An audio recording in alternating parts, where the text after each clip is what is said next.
Hmm. All right. Welcome to the reading for today. Let's just get straight to it. Uh, if you're new to the read-along, you can check out the descriptions. I'm just reading all of the articles from liberationnews.org for the whole year and giving my own analysis on each article based on what I'm learning. All of these articles are usually like 99% of the time current events based on the dialectical materialism of the world, of what is currently happening. Uh, cool. Feel free to chime in on your comments if you have any. If not, we'll start. I always check the comments after the reading. Uh, I'll also do a mic check like right now. Everything sounds good. Cool. And I will begin. So last week we left off with the Bolivarian Revolution lives on. This week so far we have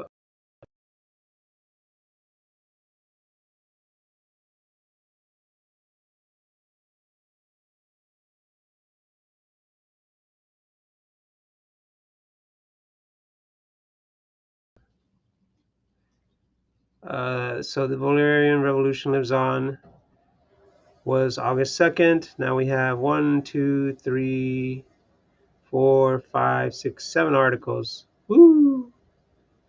Yeah, it's a lot.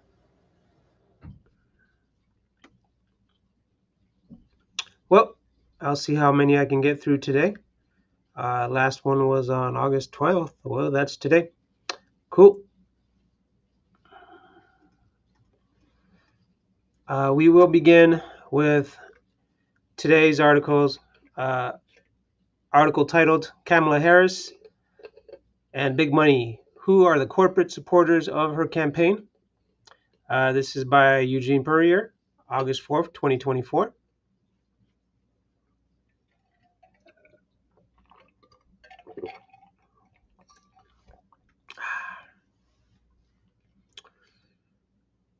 And the photo is of VP Kamala Harris at a Diwali celebration, October 2022. Credit, raw pixel. Shortly after ascending to unassailable presumptive nominee status, Vice President Kamala Harris began to, quote, work to build bridges to the business world, end quote, to whom she was an, quote, enigma, end quote, from Wall Street bankers to cryptocurrency traders. Vice President Harris seems anxious to prove to the 1% that, like under Joe Biden, quote, nothing would fundamentally change, end quote. Concentrated corporate power is the primary driver behind inflation, climate change, poverty, terrible health care, and why deodorant is locked in a case at the store. So, if anything fundamentally changes for corporate executives, their bankers, and their lawyers, life seems unlikely to change significantly for the better for the working class and the poor. Harris has existing or growing ties with major players in the tech world, the oil and gas industry, Wall Street, and Hollywood. These major players have substantial records of union busting, climate destroying, monopoly creating policies, in addition to involvement with various right wing campaigns seeking to undermine even mild reforms to the quote, criminal justice system. End quote. Big money has long controlled politics, and the contours of Harris' engagement with mega donors opens a window into the powerful people trying to shape and control the world around us. Fracking USA. Fracking, or hydraulic fracturing, according to the Center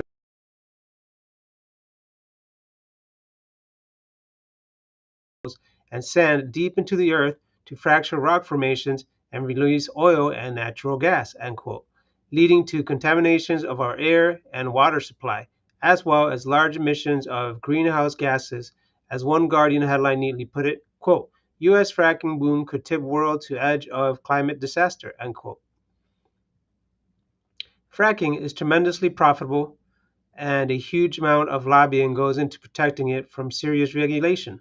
Brad Karp is a major fundraiser who serves as chair of the corporate law firm Powell Wise, In July, Karp told the Financial Times, quote, Kamala Harris would be a formidable nominee to make a superb president, end quote.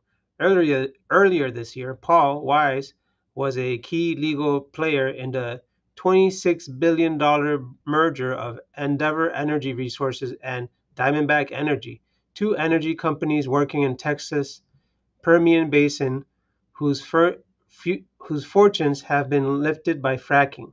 4 days after Karp's endorsement of Harris to the Financial Times, her campaign announced that she does not support a ban on fracking.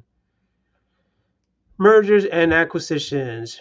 Reid Hoffman, the billionaire found on LinkedIn, recently donated $7 million to Harris's campaign efforts.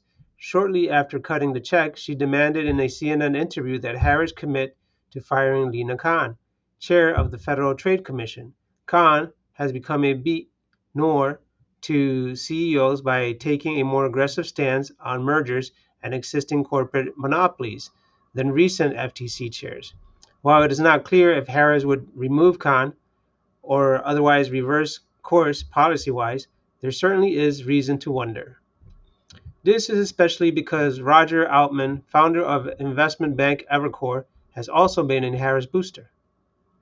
Among other things, Evercore is a power player in mergers and acquisitions, creating huge monopolies in various industries. For instance, Evercore is a financial advisor of the pending deal by oil giant ConocoPhillips to buy fellow oil giant Marathon. The investment firm previously advised the Whole Foods on its sale to Amazon and the T-Mobile takeover of Sprint, among many, many other major deals. With friends like these, it's clear that a Harris administration is certainly no guarantee against runaway corporate power. Silicon Valley, our tech overlords. Companies working on AI and in cryptocurrency are currently splashing around the most cash as battles contending with regulating both industries rage. President Trump, a Republican in general, have sought to hoover up crypto cash by promising to look the other way on anything problematic related to these digital financial products. Not to be outdone, Harris is now reaching directly to major crypto players like Coinbase and Ripple with the message that Democrats are, quote, pro-business, end quote. Ripple is a major donor of Fairshake, a crypto supporting PAC that is the largest super PAC of the 2024 election. Given almost $50 million, among other things, Fairshake spent over $2 million in alliance with pro-Israel and right-wing groups to unseat New York Representative Jamal Bowman. They were responsible for an ad promoting all sorts of dog whistles aimed at agitating racists, including the accusation that Bowman, quote, put a cop killer on a middle school's wall of honor, end quote. Fairshake has also spent $1 million against St. Louis Congresswoman Cori Bush in her re-election. The Harris campaign, in other words, seems to be looking to get into bed with one of the main funders of far-right hit jobs against progressive black politicians, working hand in glove with the Zionist political machine. Harris is notably also receiving support from one faction of the AI world as well. Billionaire investor Vinod Khosla, for instance, took to X to call on all, quote, not MAGA, end quote, folks to come together for Harris. So I'll read here the Vinod Khosla X tweet or X post. Time for all, quote, not MAGA, end quote, folks to come together for Kamala Harris to beat Trump and save our democracy, reject bad values, reject Project 2025, and the dictatorship that Trump loves, all while being a good global citizen. As I said, there are Democrats, Independents, Republicans. Show more, no thanks. That's as much as I'll read from that soup of nonsense. Okay, back to the article. Khosla and the aforementioned Reid Hoffman are involved in a big battle over how to, quote, regulate, end quote, AI. Working with Google, Microsoft, and OpenAI, Khosla and others are spending significant resources to define the, quote, regulatory, end quote, environment to be as favorable as possible to their businesses. In pitching his ideas to congressional staff, he stressed, quote, AI's national security implications, end quote, in the battle against China, noting that AI will be useful to U.S.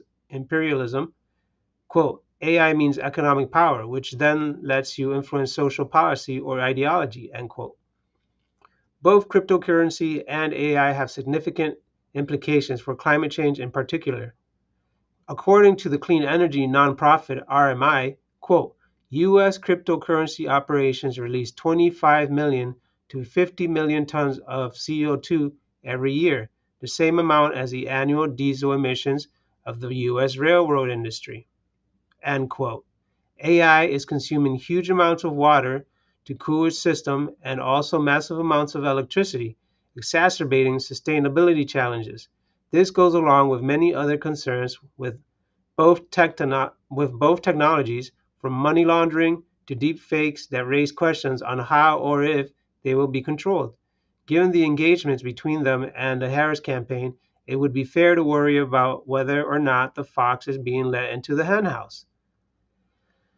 Law and Order Special Campaign Unit. Another factor of the connections between the Harris campaign and the tech world is that many of those endorsing or engaged with her have also been at the forefront of pushing failed punitive, quote, criminal justice, end quote, policies in the city of San Francisco. Chris Larson, executive chairman of Ripple, for instance, is known as, quote, San Francisco's top law enforcement donor, end quote, and a major supporter of policies that would reduce, quote, use of force reporting and enable more surveillance without oversight, end quote, as well as subjecting, quote, welfare recipients to drug screenings, end quote. Gary Tan, another Silicon Valley exec, dropped $100,000 in a campaign to recall San Francisco District's Attorney Chesa Boudin for being, quote, soft on crime, end quote. Tan, who has yet to endorse Harris explicitly, recently posted on X that, quote, top cop Kamala Harris can actually win, end quote, particularly highlighting her openness to, quote, severe, end quote, criminal justice policies as evidence. All right, so this Gary Tan clown posted on X. So I'll reread what he posted. Top cop Kamala Harris can actually win. This is her words verbatim in 2013, pointing out the activist class says, quote, build more schools, less jails, quote, but crime exists and there should be severe and swift consequences to crime. Part of what he reads there says, and we walk around everywhere, build more schools, we protest, build more schools, less jails, but put money into education, not prisons. There's a fundamental problem with that approach, in my opinion, and it's this. Then it says, I agree with that conceptually, but you have not addressed the reason I have 3 padlocks on my front door. So part of the discussion about reform of criminal justice and criminal justice policy has to be an acknowledgement that crime does occur, and especially when it is violent crime and serious crime, there should be a broad consensus that there should be serious and severe and swift consequences to crime. That I think is essential. And by the way, when you just break it down, etc., etc. That was what Kamala was saying in her speech back in 2013. Back to the article. Hollywood Union Busters. Like all Democrats, Harris is gaining the support of major Hollywood bigwigs, including Jeffrey Katzenberg, former Disney executive and a mega donor to various politicians. Katzenberg called Harris, quote, a new inspiring leader who can take us forward, end quote. The future Katzenberg wants, however, isn't a great one for workers. Katzenberg was considered so toxic during the recent Hollywood strikes that Biden was afraid to hold fundraisers with him. Despite Katzenberg being the campaign co-chair, no surprise, since Katzenberg has made statements like 90% of all animators can be replaced with AI. Likely more similar types will come on board at the Harris campaign as donors, as Hollywood mega agent Chris Silverman told Vanity Fair, quote, she will get money from Hollywood, she'll get support, there'll be fundraisers, end quote. Something another Hollywood insider co-signed, noting, quote, most of the town's top leaders will be all in for Harris, end quote. Something to think about for crew, actors and writers, since most of Hollywood's, quote, top leaders, end quote, are also all in on destroying their unions and reducing their salaries. Politics is big business, It's no secret every major party presidential candidate is beholden to big donors. How exactly that affects policy can't be fully forecast. However, it's clear Harris is going out of her way to make sure that the power players in industries from cryptocurrency to AI to big oil, Wall Street, and Hollywood don't view her as a threat.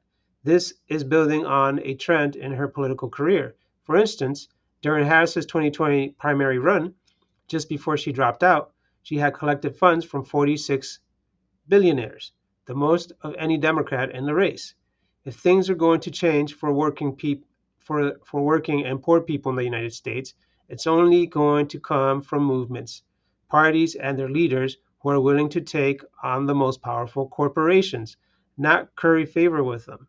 Based on the evidence so far, that doesn't seem like it's going to be Kamala Harris. Boom.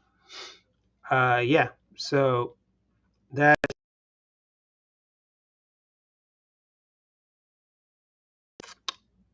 1 second. I really need to send this to somebody that's asking for it, and I can do it right now.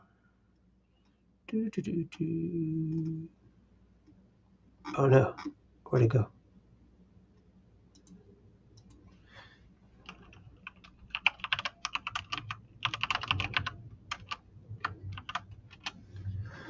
All right. So the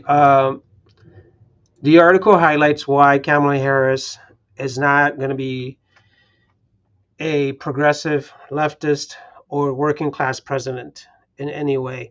Uh, this is not an article to say that Donald Trump is any better or any worse. As leftists, we should know that these articles are written for our knowledge so that we can know how to debate or educate people. There is no reason why any serious leftist should be thinking about voting for Kamala or Trump or RFK for that matter. All imperialists, all supporting the war crimes that are happening in Palestine, uh, that are being executed by the IDF. So, what this article is good for is to point out and highlight issues that we can all relate with to the working class. The working class is pretty much everybody that isn't a billionaire. I mean, if you don't have a corporation, you're the working class, whether you think so or not. This includes doctors, nurses, people making under $300,000 a year. That's something I've uh, learned more to make sense of lately, that your $50,000 or $300,000 workers are still the working class. They're not capitalists. Capitalists are billionaires and CEOs that are extracting labor from the working class and creating record profits and hoarding all that wealth to buy second homes, vacation homes, major stocks, yachts, Porsches, cars of the year, people that are just have excess money, people that are really stealing your labor and your wealth and the wealth of the nation and the world for that matter. Um, so these articles here, let's see the major points. Fracking USA. Yeah, that's absurd. When it comes to fracking, I'm against all fracking. Uh, Unapologetically, fracking, no, bad, period. If you can't sustain your country or your neighborhood without fracking, then you need to reconsider what else needs to be done. Um, because extracting chemicals and polluting natural water, polluting the natural earth in this form is just so bad compared to regular oil pumping. It's way worse. So we need to do away with fracking in total. Fracking came up as a way to extract energy at all costs so someone could make a profit, not to benefit mankind, not to benefit nature, not to benefit society as a whole in around the world. So no. I don't support anyone that supports fracking, period. Mergers and acquisitions, pretty much called monopolies. Of course, we don't support monopolies. That's absurd. But Harris doesn't mind getting in bed, cozying up to these merger monopolies or corporations that are really trying to just control everything. And don't forget, if a company merges and creates a monopoly, it's easier for them to be controlled also by the government or work in lockstep with the government to control dissent and to spread propaganda as it pleases for the benefit uh, of the oligarchs, of the bourgeoisie, against the benefits of the working class. Silicon Valley, our tech lords, same. When it comes to AI and cryptocurrency, like I said, if we're extracting so much energy that it's counterproductive to humanity, then it probably shouldn't have been done. Like, what's AI useful for, or cryptocurrency, other than for right now these giant crypto central banks that are finding a way for people to trade it, really, when it has no monetary value whatsoever or actual use at the moment. It's been around for years, and nobody's really still using cryptocurrency. And I'm not against it. I think it could be used for good.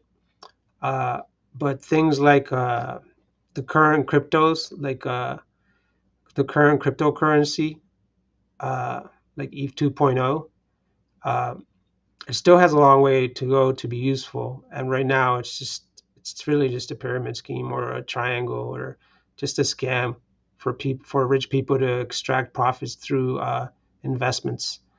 Uh, Crypto, like Bitcoin, has its uses.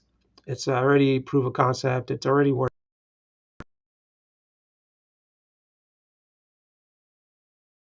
It's just a currency that uses more energy than other cryptocurrencies when it's being traded. So no, not. It needs to be better. It needs to improve, but it needs to improve to benefit humanity, not to benefit a handful of oligarchs. The same with AI. I mean, if it's not going to make it easier for people instead of just a handful of oligarchs, and it's not working out. It's not good. Law and Order. So Law and Order, the campaign unit. This is total nonsense. Gary Tan, total clown. Come on. Uh, it is factually proven through articles and articles of studies, journalists, uh, major pundits, scholars, proven time and time again that putting more cops on the streets and being tougher on crime just produces the next generation of crimes. It doesn't actually solve the core issue that produces crime, which is poverty. So, yes, education and creating jobs, it's way more beneficial to the people than the oligarchs. But the system is maintained as it is, where it's tough on crime, which is total nonsense, because that is actually more beneficial to a handful of oligarchs and CEOs at the expense of the poor and the working class. Because you, the working class, are the ones that suffer from this next generation of crimes, from feeling unsafe. Um, so, yeah, this quick process, swift, severe, and swift consequence to crime, nonsense. What people deserve is a true judicial system. Uh, the process right now is already so unfair when it comes to justice and crime. Don't forget that over almost 98% of criminal cases don't even go to court. They just get settled through plea bargains, which people take because they're afraid to go to jail for long sentences uh, or because they can't afford lawyers. If you want the crime system, judicial system to be truly fair, then everyone deserves a lawyer free of cost, period. and there should be no plea bargain. Period. Um, that is just the tip of the iceberg. There's also things like no support of the death penalty, no a full abolition of prisons, which I support, full abolition of police, which I support, to replace them with better system that actually make communities safer for people. Starting with yes, better education and equal education for everybody, free college for anyone that wants to go to college, uh, and actually investing in infrastructure that creates jobs for everybody, always keeping people employed, which costs way less than actually paying for someone to be in jail, which is like at least just to keep somebody in a prison is like at least $75,000 per person. Who benefits from all that? Uh, Manufacturers, like building manufacturers, prison manufacturing companies, companies that feed and produce products for prisons. And don't forget, that's just to maintain them in prison. We're not talking about like healthcare and all that stuff. There's other stuff that has to be paid for, um, like the maintenance of the prisons, uh, the whole process of the prison system. Okay, so yeah, this tough on crime nonsense, severe and swift nonsense. Uh, people fear themselves pretty much, so they don't understand that this is not healthy. So it's important for us as leftists to explain to people that this tough on crime thing is a fallacy, and it's actually counterproductive to actually having a safer community. Union busters. I mean, unions aren't perfect, but it's better than having no union. That's for sure. Ask people that work at major corporations, filling shelves like at Walmart or something. It's horrible. Um, or I don't know.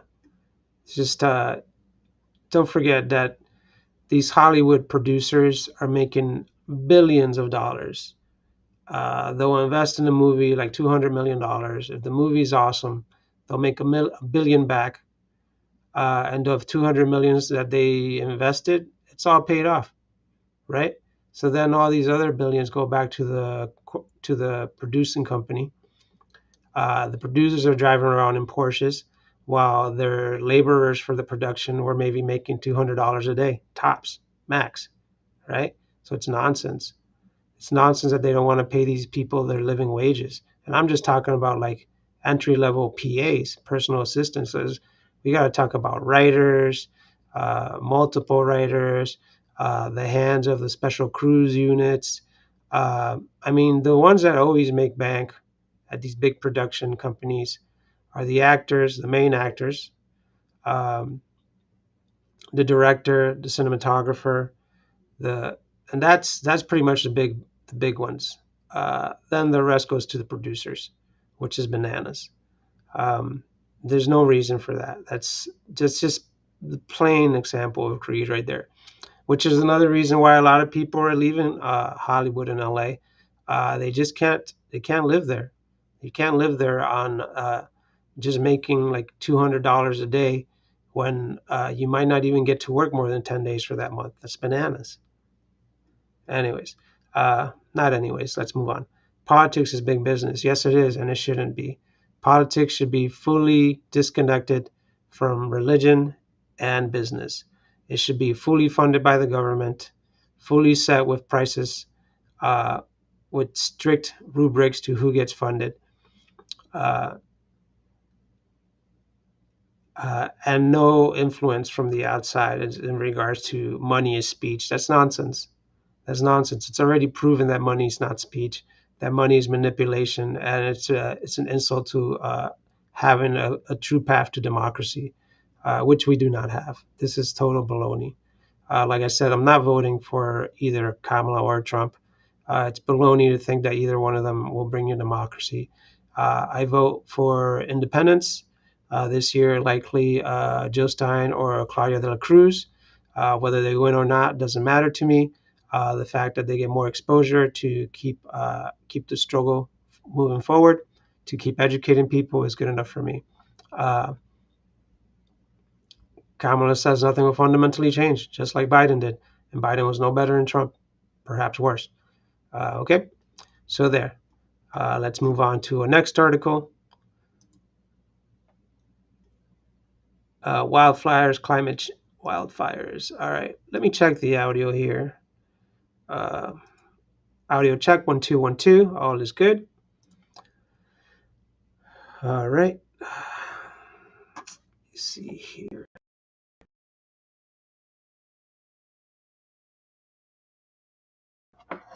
Gotta play with this light a little. Does this work?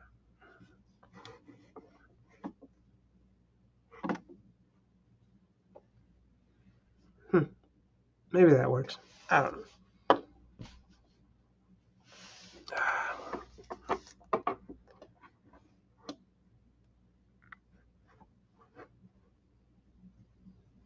All right.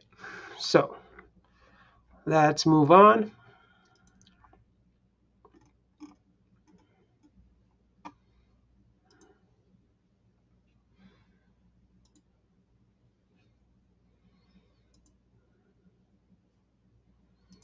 That's good for now. Yeah.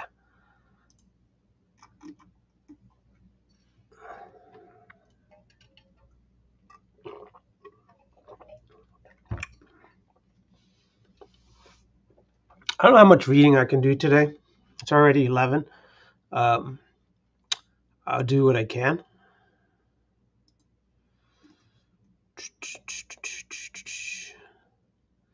Wildfires, Climate Change, and PG&E Negligence by Tina Landis, August 5th, 2024.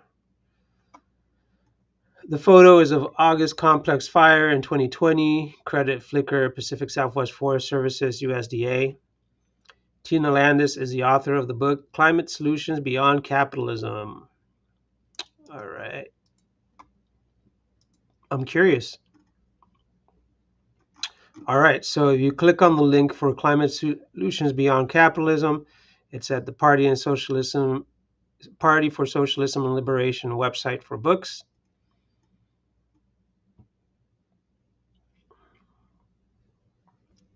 The book is a paperback, 80 pages, only $8. Highly recommend it, even though I haven't read it yet. But seems like it's a light read and it's probably productive. Just based on facts. Cool. Let's move on here. The article reads, for millennia, wildfires have played a beneficial role within the ecosystem of North America.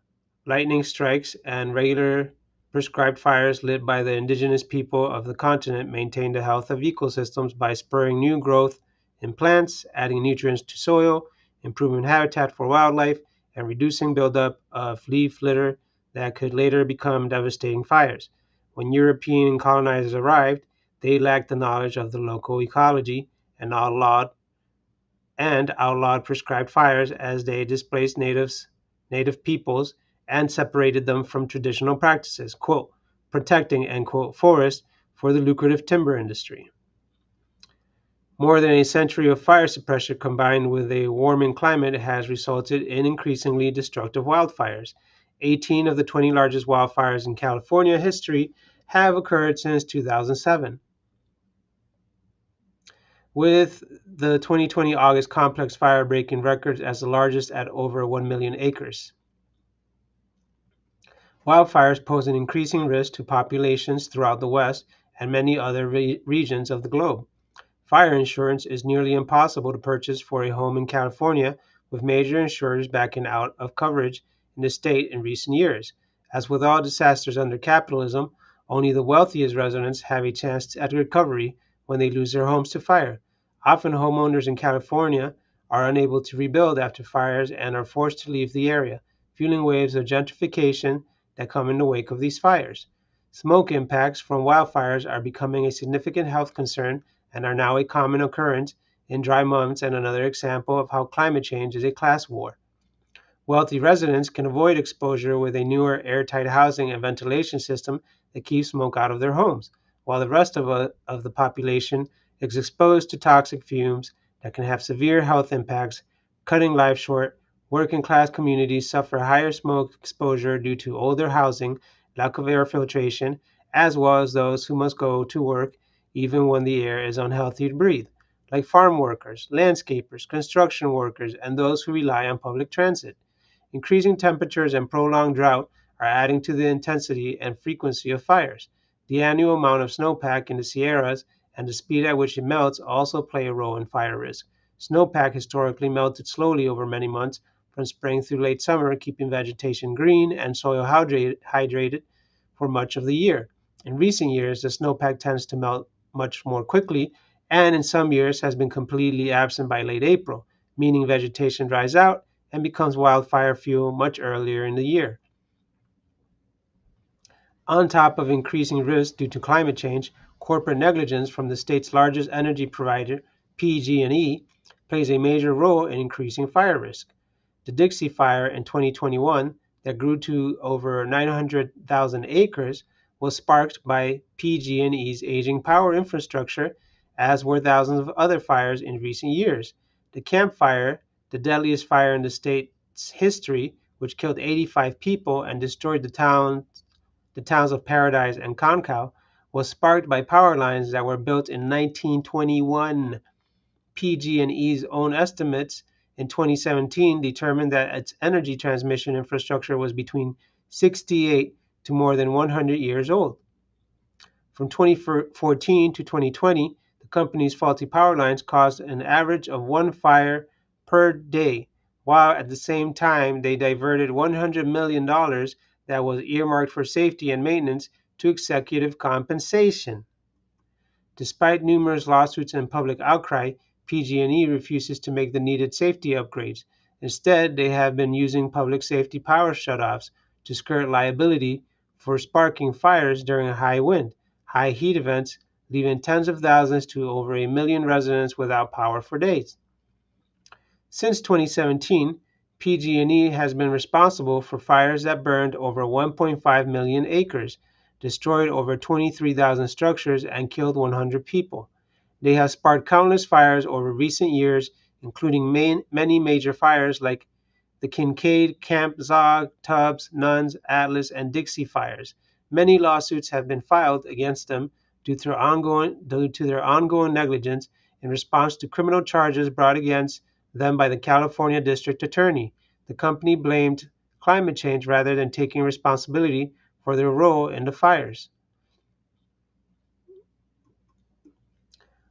While wildfire risk is increasing with climate change, many of these large fires could have been avoided if the power infrastructure was maintained regularly.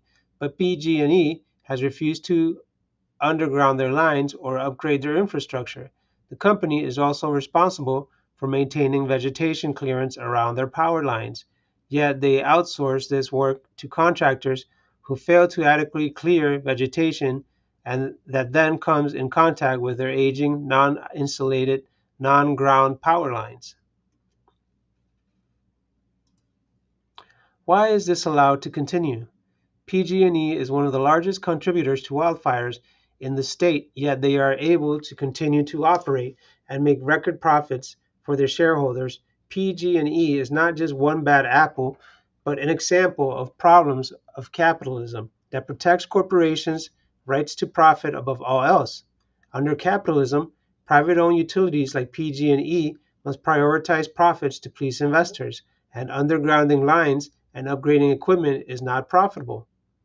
The cost of any upgrades they may be forced to make or fines they receive for negligence is just passed on to customers through rate hikes, which have been skyrocketing over the last year. Rather than implement safety measures, it is more beneficial for them to pay lobbyists to win over politicians and regulatory boards, like the California Public Utility Commission, to pave the way for them to continue with business as usual with little to no repercussions for their negligence. This is the goal of every capitalist. Lower your expenses to maximize profits and maintain monopoly control over a basic service that everyone relies on. As long as utilities are run for profit rather than for public good, we will continue to suffer from their criminal neglect. We cannot rely on private corporations and our so-called leaders in government to address the risk humanity is facing for climate change. We need to organize ourselves to demand the change that's needed. PG&E should be immediately taken over by the state, with Golden State Energy established as our energy provider, which would ensure safety measures are immediately implemented without the requirement of securing a return on shareholders' investments. The nonprofit utility could provide lower rates to customers while reducing wildfire risks and expanding renewable energy resources. Again, the most ghoulish get rewarded by capitalism, right? Uh, so profits over safety, over human lives, uh, is always the dog eat dog model of capitalism, and it's totally disgusting. Uh, so it is by far way cheaper to socialize the energy system, so that people don't have to pay as much. But like I said at the end of the paragraph there, they'd rather just lobby our politicians, which just goes back to how this is not a democracy, because our politicians are bought by the oligarchs, right? They're bought by people with a lot of power, so that their money is worth more than our votes in the end. Like, why would you vote for either party uh, when they're just going to listen to the billionaires that donate for their wins, right? This is an absurd system with no real democracy and no real freedoms. Um, and PG&E saying that this was a natural disaster. No, your lines are not natural. Your lines were created by mankind with technology, outdated technology. So you can't be blaming this on natural disasters when one of your electric poles falls over from because you've used old wood, or catches fire because you've used old wood that is easy tinder. That is not a natural disaster, and it's not an accident. It's blatant negligence. When you have the resources to create a better system and you don't, that's blatant negligence. When you have the resources to improve upon something and you don't, that is blatant negligence. You should always try to improve on whether it's systems or people. This is part of also not just leftists, but as the Stoic pillars of knowledge, justice, temperance, um, and courage, all to do the right thing, which pushes for people to have more growth, mental, spiritual, and physical. Um, So, yeah, we need to focus more on working together as a community to create policies and to have activism that, as a working class, benefits us. Because what is that comment? What's good for the goose is good for the gander. uh, you know, we need to make sure that our neighbors are doing well, because when our neighbors do well, whether it's across the street, across the city, or across the world, on the other side of the world, uh, that comes back to us and helps society as a whole, the world, humanity as a whole, to do better. This is why we need to end this capitalist system that just rewards the most ghoulish people around the world. Um, for me, those 3,000 billionaires around the world, no, they shouldn't exist. They shouldn't be billionaires. They should be totally liquidated. That sounds absurd, perhaps, to some people that don't get it, but the more you study, the more you understand why this holds to be a valuable truth towards advancing humanity, to end capitalism before it ends us, right? As Claudia de la Cruz says in her 2024 campaign slogan. Okay, so the facts are in too, man, with this study. That's why I recommend her book, even though I haven't read it. But I've read other and seen other articles in regards to climate solutions beyond capitalism. Uh, yeah, capitalism isn't going to cut it. And trust me, us as a working class, we're at the bottom of the barrel. We're the ones that are going to be paying for all this climate change, uh, while the rich live in their air filtered mansions and bunkers. we're going to be the ones breathing in the toxins, getting cancer, getting asthmas. Our children are going to be paying the price. So we need to change the system ASAP. All right, audio's still good. Cool. Let's see here.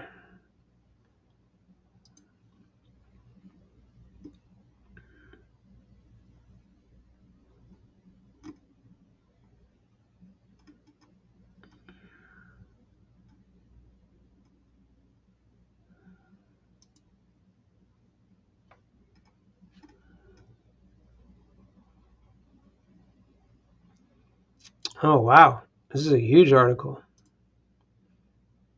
Woo! All right, let me see.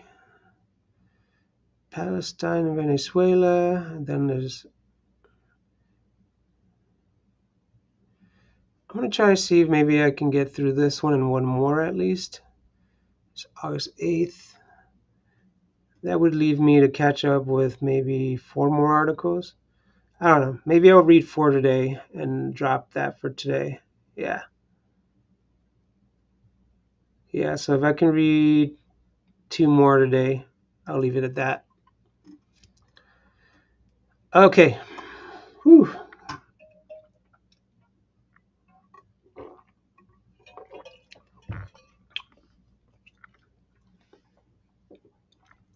Palestine and Venezuela, Two Fronts of Struggle Against Imperialism by Joe Tash. I hope you said his name right. August 7th, 2024. Okay, the photo is of a pro-Palestine protest outside New York Times office in Manhattan, based. Awesome. Yeah, that's definitely a pro. I'll chime in after I'll do my analysis or my personal analysis and thought process after I read the article.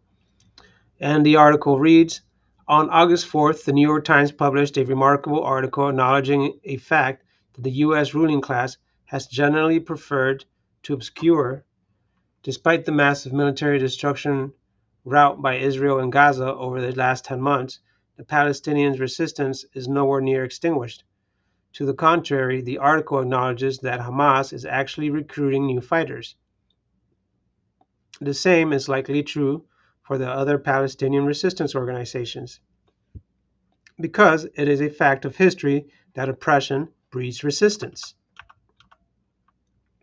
Parallel to the resistance in Palestine, a historic mass movement within the United States has completely transformed consciousness about Palestine in this country. For example, a CBS News poll from June revealed that 61% of people in the United States now think that Biden-Harris administration should stop sending weapons and supplies to Israel, and 78% of people say Israel's war in Gaza is a factor in deciding who they will vote for in the presidential election. For 76 years, the U.S. government's support for Israel has been an unshakable pillar of its imperialist foreign policy. The last 10 months have put an unprecedented strain on that arrangement. Nearly 7,000 miles away from Gaza, in the past week, U.S. imperialism has escalated its attacks against another one of its long-standing targets, the Bolivarian Revolution in Venezuela. Following Venezuela's presidential elections of July 27th, the U.S. government and corporate media have waged a unified, all-out disinformation campaign in an attempt to delegitimize the elections and overthrow President Nicolas Maduro. This attack against Venezuela is the first new major imperialist escalation that the U.S. government has launched since the mass movement for Palestine began. How does those of us who have been mobilizing for Palestine analyze and respond to this moment can be crucial in shaping the path of the general revolutionary and progressive movements here in the U.S. The life cycle of an imperialist intervention. At the beginning of any imperialist intervention, the U.S. ruling class wages a massive misinformation war to bring its working class to the side of imperialism, or at the very least confuse us into inaction. If the ruling class was honest about their actions being driven by a desire to maximize their power and profits throughout the world, they would face a vigorous opposition. Instead, they conceal their true motivations, crafting propaganda designed to tug on our heartstrings, often focusing on issues like human rights or democracy. The Palestine movement can remember this well. In the weeks after the Al-Aqsa flood on October 7, 2023, U.S. politicians and the corporate media peddled lie after lie in attempts to demonize the Palestinian resistance. Maybe most egregiously, President Biden stated on October 11th that he saw and confirmed, quote, pictures of Palestinian terrorists beheading children, end quote. The next day, the White House was forced to walk back these claims. Biden never saw these photos because they do not exist, and yet this lie was aggressively peddled by corporate media outlets in October. This lie and others created an environment in which it was extremely difficult for people in the U.S. to stand with the Palestinian people against occupation and genocide. Those who did were slandered and threatened by politicians, the media, schools, and employers. Because the capitalist class controls the corporate media narratives in this country, its information wars are typically very effective in shaping mass consciousness, but oftentimes their narrative can only stick for so long. As people in the U.S. begin to witness the destruction caused by an imperialist intervention, the ruling class narrative can quickly collapse. Again, this dynamic is familiar to the movement for Palestine. As social media was flooded with the coverage of Israel's rampage in Gaza, the wanton murder of as many Palestinians as possible, the destruction of hospitals, universities, and homes, and the vile racist remarks stated by Israeli officials about Palestinians, people in the U.S. began to question, how can it be that the U.S. is concerned with human rights in the Middle East if it is providing money, weapons, and diplomatic cover to facilitate Israel's genocide against the Palestinian people? This established the basis for more and more people to join the movement for Palestine. This is not an unprecedented phenomenon. Throughout modern history, from Vietnam to South Africa and Afghanistan to Iraq, we can observe multiple instances in which popular opinions in the U.S. turned against imperialist intervention. When this happens, imperialism goes into overdrive in order to make its unpopular intervention seem like an outlier or mistake so that future imperialist projects are not opposed by the U.S. population from the onset. We can see some elements of the U.S. ruling class attempting to do this with Palestine by blaming Netanyahu and Israel's current far-right government for the massive destruction in Gaza, rather than acknowledging that the oppression of Palestinians is a precondition for the existence of Israel and has thus been the central feature of every Israeli government since 1948. This is the context that makes imperialism's current assault against Venezuela so significant. Can the millions of people whose consciousness has been transformed by the struggle for Palestine apply the lesson learned about the U.S. government's role in the world to the struggle in Venezuela? Or will imperialism succeed in recovering ground it has lost in the battle of ideas over the last 10 months with its information war against Venezuela? Developing an international perspective. One of the hallmark chants of the mass movement for Palestine has been, quote, in our tens, in our millions, we are Palestinians, end quote. This is reflective of an important contribution the movement has made, endearing a widespread consciousness that the movement in the U.S. must be internationalist because the interests of the working class people in the U.S. are directly tied to the interest of the Palestinian people. This is an excellent foundation for the movement, but it must be paired with ideological clarity. One of the most common refrains stated in recent days by people who oppose the Bolivian revolution is that we must, quote, listen to Venezuelans, end quote. But of course, Venezuelans, like every other people, are not a monolith. There is an intense class struggle playing out in Venezuela right now, with significant numbers of people mobilizing both in defense and against the Bolivarian revolution. The mobilization in favor of the revolution have been completely ignored by the corporate media, but they are stronger and more widespread. This is evidenced both by Maduro's election victory and the massive pro-revolution street mobilization that have been organized in the past week. Still, it is true that there have been anti-government mobilizations. To analyze this reality, we must remember that not all mass mobilizations are progressive. Consider the January 6, 2021 insurrection in the U.S., for example. In order to understand who our enemies, friends, and comrades are, we must develop an ideological clarity that extends beneath the surface. Understanding imperialism and why we must oppose it can serve as the basis for this clarity. As Russian revolutionary V.I. Lenin first identified, imperialism is capitalism in its most advanced stage. Capitalism is a system in which the tiny class of people who control the majority of society's productive resources constantly seek to expand their wealth and power. Under imperialism, this drive for profit is systemically internationalized. Since the end of World War II, the U.S. has been the top imperialist country in the world and has sought to organize a global capitalist economy along lines that benefit the U.S. capitalist class. This entails opposing movements within the U.S. and around the world that infringe on capital's ability to maximize profit. And an in-depth explanation of imperialism is beyond the scope of this article. But even with this simplified understanding, we can see that there is an international struggle between the interest of capital and the interest of working and oppressed people.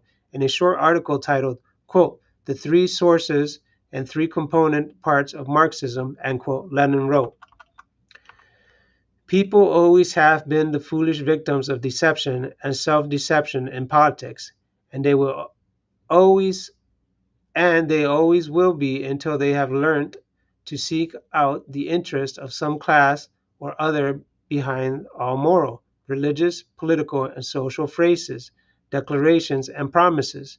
Champions of reforms and improvements will always be fooled by the defenders of the old order until they realize that every old institution, however barbarous and rotten it may appear to be, is kept going by the forces of certain ruling classes."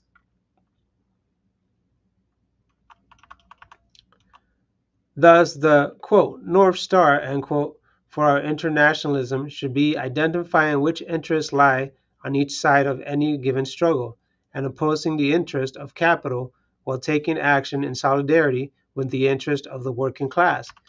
In the case of Venezuela, the orientation is very clarifying. The opposition is clearly aligned with the interest of capital. Maria Corina Machado, the central leader of the current coup attempt, is a staunch Zionist. She has promised that if the opposition is successful in overturning the Bolivarian Revolution, they will move the Venezuela's embassy in Jerusalem to it. Excuse me. They will move the Venezuela's embassy in Israel to Jerusalem. Only 5 countries, including the U.S., have established their embassies to Israel and Jerusalem, because to do so is a flagrant violation of international law. In 2018, Machado also reportedly requested Benjamin Netanyahu's support for a military intervention, parentheses, an example, coup attempt, end parentheses, in Venezuela. The Venezuelan opposition has close ties with far-right governments in Latin America, such as Javier Milei in Argentina, and of course is closely allied with the U.S., the government that has imposed brutal sanctions that have devastated Venezuela's economy and caused tens of thousands of preventable deaths in the country. In stark contrast, Venezuela has one of the most pro-Palestine governments in the world, condemning Israel's actions in Gaza as a genocide and supporting Palestine's right to be recognized as an independent state. Since its beginning in 1999, the Bolivarian Revolution has been an expression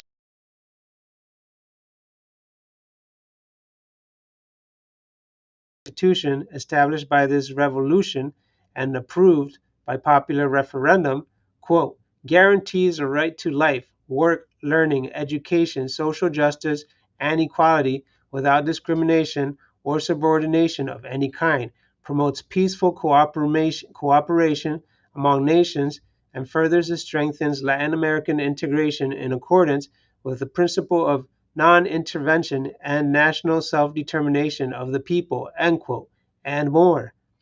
The revolution has implemented many social programs and a popular democracy in pursuit of these principles. Finally, since 2004, Venezuela has anchored the Bolivarian Alliance for the people of our America, ALBA, which has served as an important body of coordination between governments and social movements that refuse to live under the dictates of U.S. imperialism. These facts clearly illustrate how our interest in internationals, these facts clearly illustrate how our interests as internationalists align with task of the movement today. The Bolivarian Revolution is one of the front lines of the international struggle of working and oppressed people against imperialism. It is an effort to assert working people's political power in a region that the U.S. has long considered its, quote, backyard, end quote, and that is why it is so viciously attacked by the U.S. state and its capitalist media. If the revolution is defeated, it will also be a defeat for the U.S. working class because it means the U.S. capitalist class is able to strengthen its position in the world at a time when it is desperate to retain control. After enjoying over 2 decades of nearly unrestrained domination over the world since the collapse of the Soviet Union in 1991, U.S. imperialism has begun to experience turbulent times in recent years. The proxy war against Russia in Ukraine has not panned out how U.S. imperialism hoped. Countries in the Sahel region of Africa have risen up to reject imperialism. Several left-leaning governments have taken power in Latin America in recent years as a result of popular movements. The Palestinian resistance and the parallel masses movement in the U.S. have widely exposed the criminal nature of U.S. foreign policy and have damaged the credibility of U.S. government on the world stage. The rise of BRICS countries, particularly China, is challenging U.S. hegemony in the global economy. U.S. imperialism is still extremely powerful and dangerous, but it is increasingly vulnerable. Within the U.S., we have a crucial role to play in the struggle against imperialism from within, quote, the belly of the beast, end quote. A key task for a movement is to advance the mass consciousness that develops around one particular international struggle, like Palestine, to become a generalized anti-imperialist consciousness so that our movement is not fooled by imperialist attacks against Venezuela or any other country fighting for self-determination. As the U.S. movement develops this internationalist, anti-imperialist consciousness, the days of U.S. capitalism will be numbered.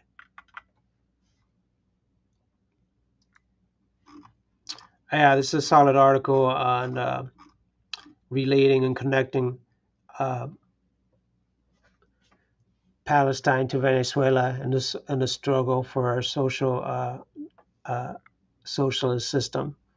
Uh, let's see here the headlines: the life cycle of an imperialist intervention. Yeah, so as we've seen in the last year with Palestine and Venezuela, um, it's all about controlling the media. It's all about controlling the message, right? When if they can't control the message, uh, the U.S. population totally rejects the movement or rejects the intervention, rejects the cause for to spread freedom and democracy with bombs, violently killing people. Uh,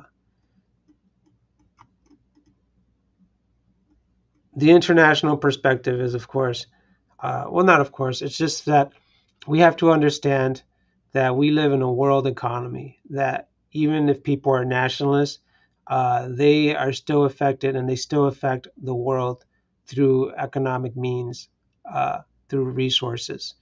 Um, so we have to understand that in order to have a better world, a better society, a better humanity, we have to move forward to a better system that doesn't just reward the most ghoulish and the most powerful, but that actually benefits humanity for its advancement to be better, uh, to advance, to evolve, to be better people for everybody.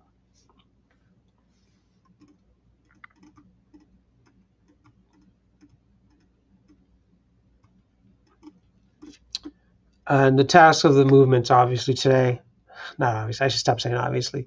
It's not obvious to some people. The task is to really inform people and to keep moving forward, to be unapologetic about our stance on Palestine and our stance on Venezuela. Don't let people gaslight you with their absurd uh, factual or quote unquote factual comments of what they've seen or what they've heard. Uh, Give them your interpretation of what's happening based on the articles we're reading, based on the information we're getting from actual left uh, pundits, journalists, and scholars that are on the ground there reporting, seeing the truth. Um,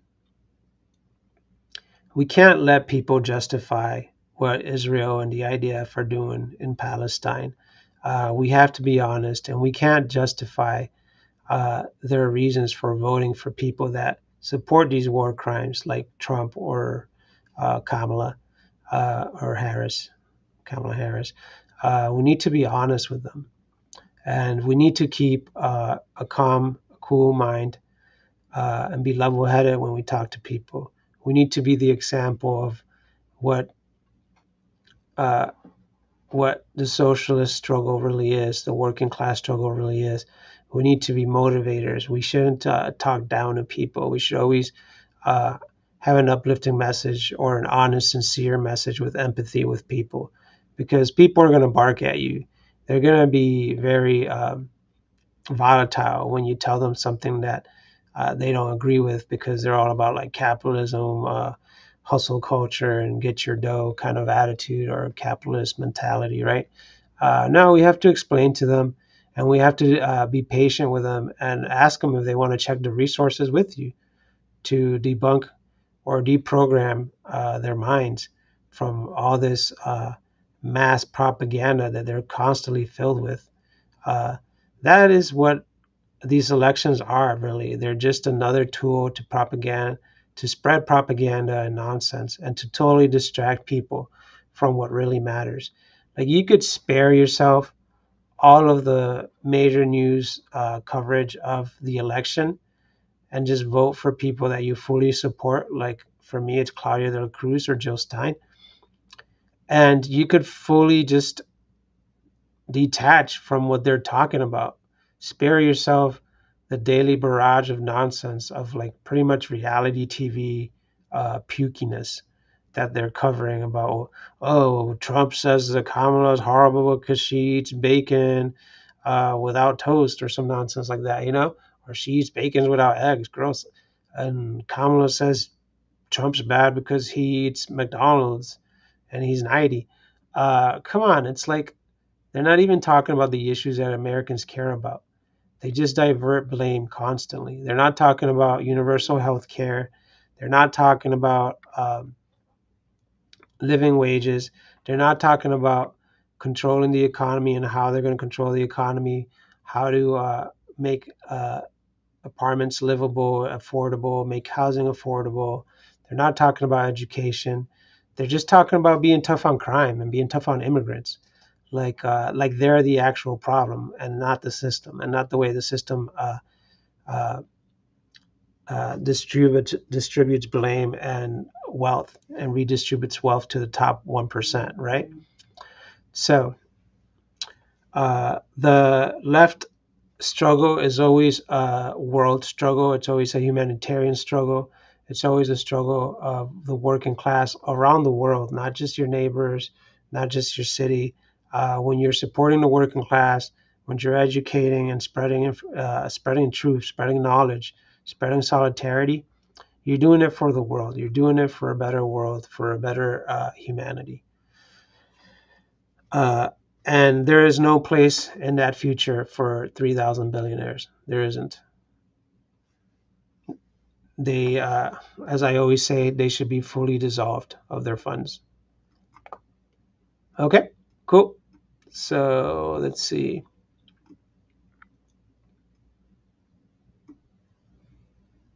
Oh yeah, and one more point on Venezuela. Why? Why have so much involved on Venezuela? Why make that uh, the big distraction when there's so much coverage to do on the daily about the atrocities that the IDF is committing around Palestine, in and around Palestine. But no, they want to talk about Venezuela 24/7, like we have anything to do over there. Like nobody comes to the U.S. Uh, and tries to do a coup here because our elections are so horrible and so undemocratic that we don't even deserve to have elections at this point. You know what I mean? It might as well just be a dictatorship. It's just elections so that people can buy the illusion. But then we want to go and talk about Venezuela. Come on, get real. Let Venezuelans do Venezuela. If the revolution comes in Venezuela, it will come internally, as the Bolivarian Revolution did through Chavez, through Chavismo. Uh, so it's interventions just lead to worse situations for the working class, as it has in the Middle East, including in Libya, um, or the just think about the interventions like Vietnam War for a decade. What did that do for the Vietnamese people? They just held through. We didn't win there. America didn't win there. It was a major loss. Vietnam is communist now, long term. So my best wishes to all Venezuelans out there. I hope the Bolivarian Revolution continues, Chavismo continues, and they find a better way forward. And I hope they align with BRICS. Because BRICS isn't a group that is trying to bomb you into submission currently, unless you're talking about Russia, who Ukraine started that tinderbox fire with with the help of the U.S. So, but that's a whole other issue to talk about. Watch Ukraine on Fire by Oliver Stone if you want to learn more about that. Highly recommend it.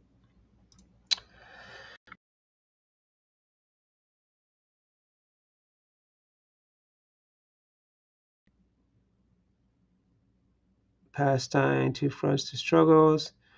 Let's read this one, U.S. biopharmaceuticals. Let's go back here and check out the audio. Audio check 122, 123. All is good. Uh, let's see here.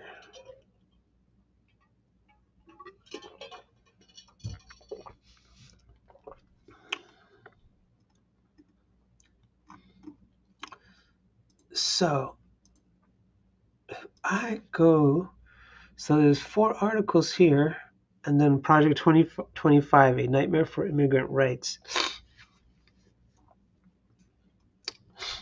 I think I can chime in tomorrow again.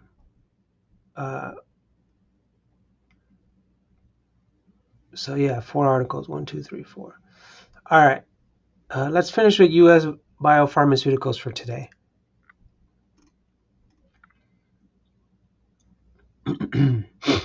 All right, the headline reads, U.S. biopharmaceutical giant Gilead blocks new 100% effective HIV drug from Global South.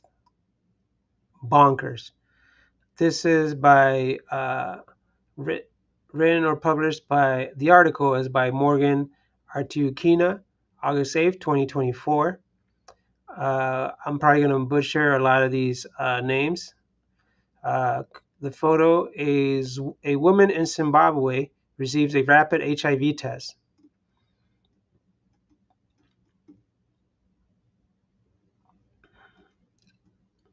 And the article reads, activists and advocates are demanding universal access to a new life-saving anti-HIV drug with the potential to turn the tide against the epidemic in the Global South. The new drug has been found to have a 100% effectiveness rate at suppressing HIV, but the developer, U.S. biopharmaceutical company Gilead Sciences, is charging over $42,000 a year to get it. Lenacapavir, sold under the brand name Sunlenca, was first approved for medical use in the U.S. in late 2022 to treat HIV infections. Lenacapavir is an antiretroviral medication delivered by injection every 6 months. A study published last month in the New England Journal of Medicine found a 100% effectiveness rate for the drug in a study of 2,134 women in South Africa and Uganda.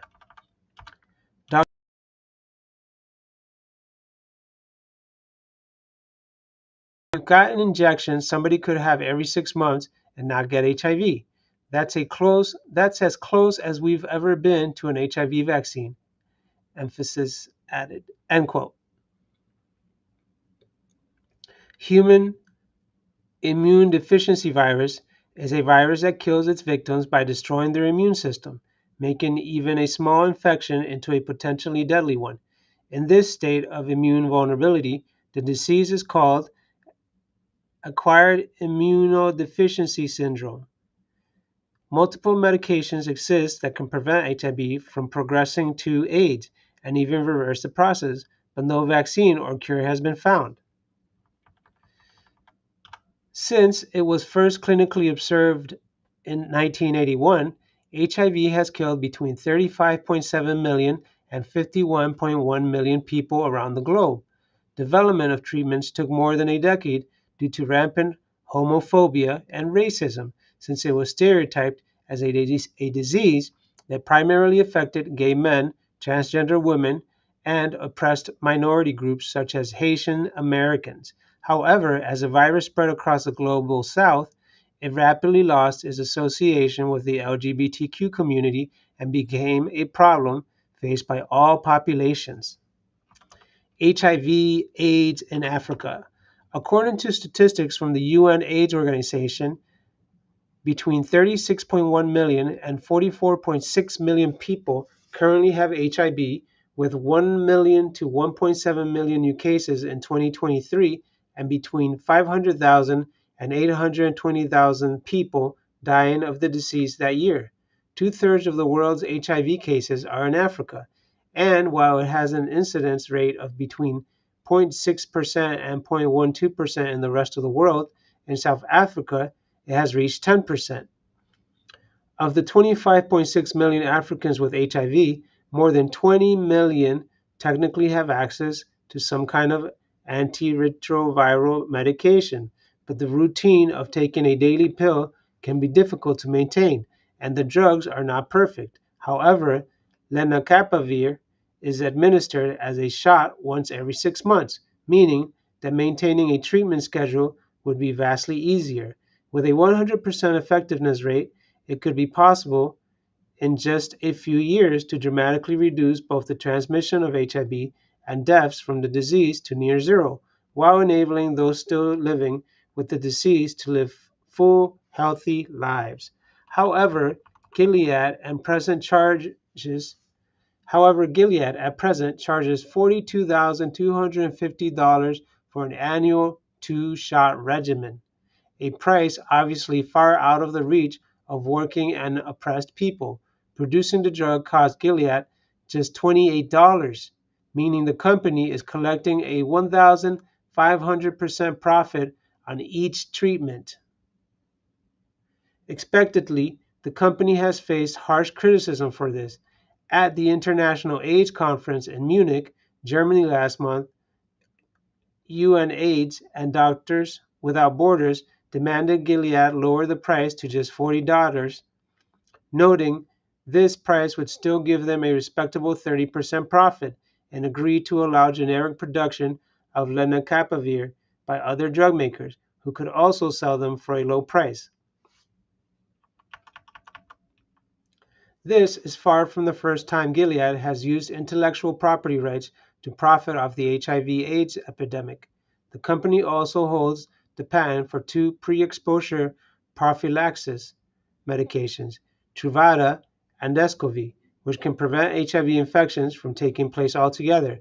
The company has been accused of manipulating the patent in order to maintain its monopoly on the PrEP medications, which can cost $24,000 a year. Close ties to imperialism. Western corporations making bucketfuls of money while depriving the global south of equal access to the necessities of life is a dynamic that should be familiar to many. It is imperialism, the highest development of the capitalist system.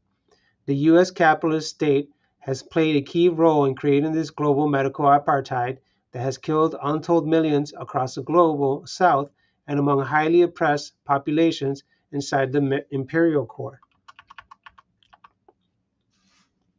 Almost from the beginning, Gilead was guided by some of the mainstays of U.S. imperialism. Formed in 1987, its first board of directors chairman was Donald Rumsfeld, who had by this time already been U.S. Secretary of Defense, U.S. Representative to NATO, and White House Chief of Staff. George Shultz, one of the chief architects of the quote, preemptive war quote, of the Bush Doctrine that underpinned U.S. imperialist actions in the 2000s, joined Gilead board in 1996. 7 years after retiring from being President Ronald Reagan's Secretary of State in that position in the 1980s, Shultz had helped Reagan lay the groundwork for what became the World Trade Organization by pushing free trade agreements to other countries. Western patents block drug access. The WTO was formed in 1995, and with it came the Agreement on Trade-Related Aspects of Intellectual Property Rights, also known as TRIPS. The TRIPS Agreement codified extremely strict intellectual property rights into international trade, which in the medical sphere blocked would-be manufacturers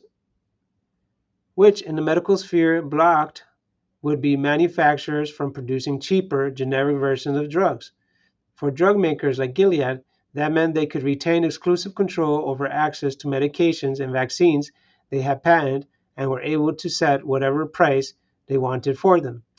While the complexities of HIV had long confounded scientists trying to find treatments, rampant homophobia in both biomedical corporations and the U.S. government also had a smothering effect on efforts to develop an effective medication. By the time the first effective anti-HIV drug treatments were announced in 1995, more than 9.4 million people had died of AIDS around the world, according to UN statistics. In the United States, the total was roughly 300,000 people. By 2000, AIDS-related deaths in the imperial core had declined dramatically, but new cases in the global south skyrocketed. Two-thirds of all HIV cases were in Africa, where access to those life-saving drugs was basically impossible since the medications were so expensive. While the Indian company Cipla successfully reverse-engineered several of the key medications, India was compelled by the WTO to amend its Patent Act in 2005, severely hamstringing the operation. However, for several years, AIDS activists in African countries successfully smuggled in the Indian generic drugs and distributed them in defiance of the TRIPS agreement and of Western imperialism. In 2006, as fears rose that the global spread of avian influenza among birds might turn into a human pandemic, the cost of antiviral influenza treatments skyrocketed, pricing more than 3/4 of the world's nations out of access.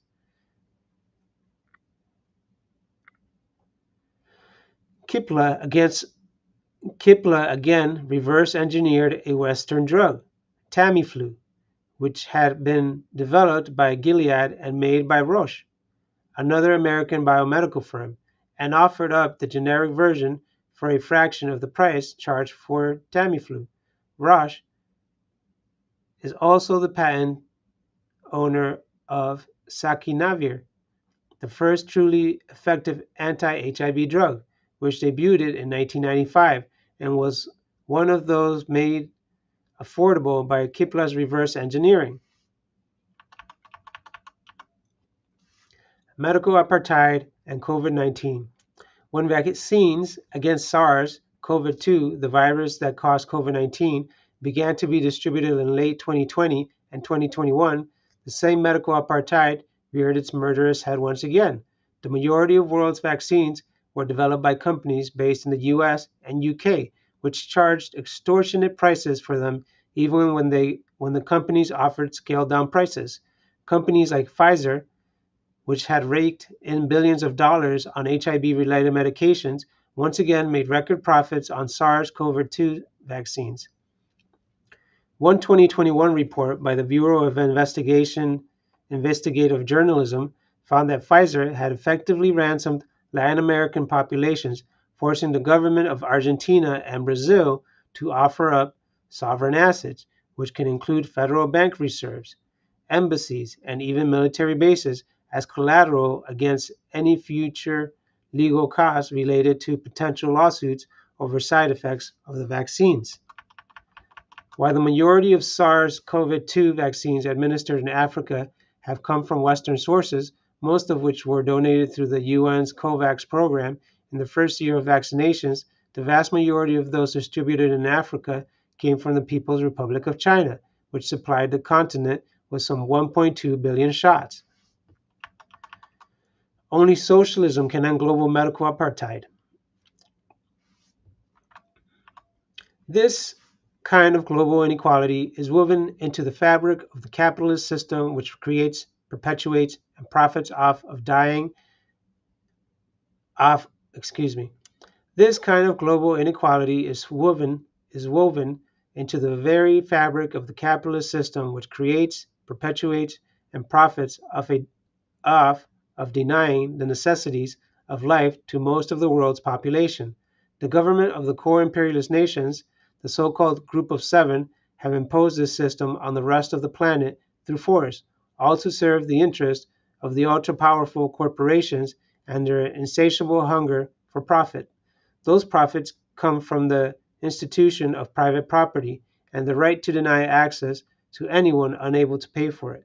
When access is a question of medical need in order to preserve someone's life or their quality of life, the immorality of this institution becomes obvious. In order to ensure that all of humanity can get the medicine they need in order to truly beat epidemics like HIV, pandemics like COVID-19, and the myriad of ailments that plague mankind year after year, we must end the capitalist system. A socialist system that puts the people over profiteering corporations is what we need. The major medical corporations should all be nationalized, taken over by the people, and run as public services, and their research and inventions made available and accessible to the entire world. Until then, this medical apartheid will continue, and the poorest and most oppressed will continue to suffer unduly. Yeah, wow. That closing statement was actually on point towards what I would say an analysis to this article. Which is great about these liberation news articles that they do have solid closing statements. Uh, let's see here. Let's go per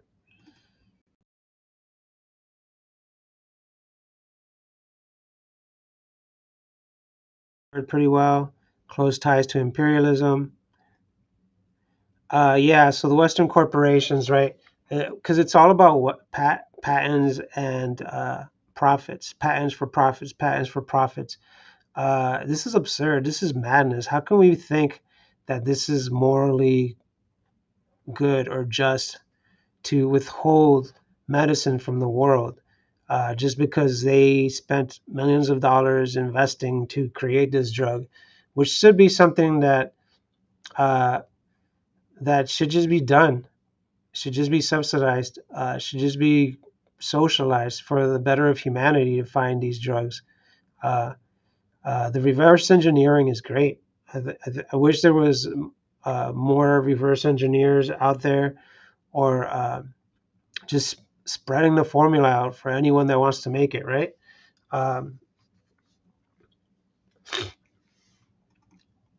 the Western patent that block drug access is so ghoulish the way you think about. So it takes some $28 to make the drug, but they want to charge $40,000 to recoup, I guess. Nah, that's absurd, man. That is total bonkers. The same with the COVID vaccine. Don't forget that if this was COVID vaccine, uh, the corporations made the vaccine, but it was all subsidized by government, and then they reaped in the profits of sending all these vaccines around the world. Totally ghoulish. So, and you don't call that socialism. You call that a plutocracy. You call that an oligarch when the government spends money on corporations for the corporations to make a profit. Socialism would be releasing the patent and redistributing as much as you can to the world, to people at no cost.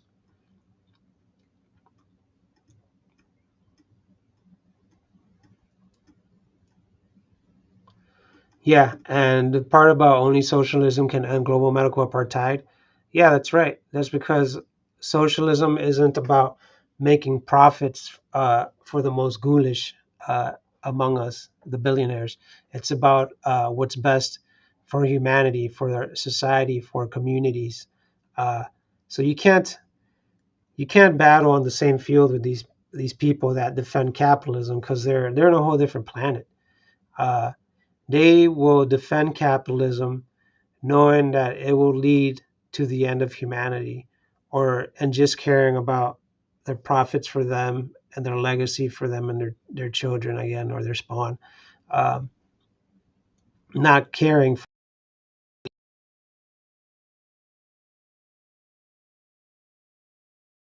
This is a good article. As usual, these are all banger articles, always solid. And I am going to keep my word for today and make this my final article. It's already midnight, so next four articles are popular student movements out of Bangladesh, 10 years since Ferguson, winning black liberation, artists against the blockade raises thousands of Palestinians, and Cuban medical relief. That's going to be an awesome article as well. And then the big article will be Project 2025, a nightmare for immigrant rights. Um, Yep. So that would be a great closing article. Maybe I'll try to jump back in tomorrow. If not, uh, Wednesday, sometime this week. Hopefully, if not Wednesday, then definitely Thursday night. But yeah, see you all soon. Uh, Stay informed. Keep reading these articles with or without me. Listen to them if you can.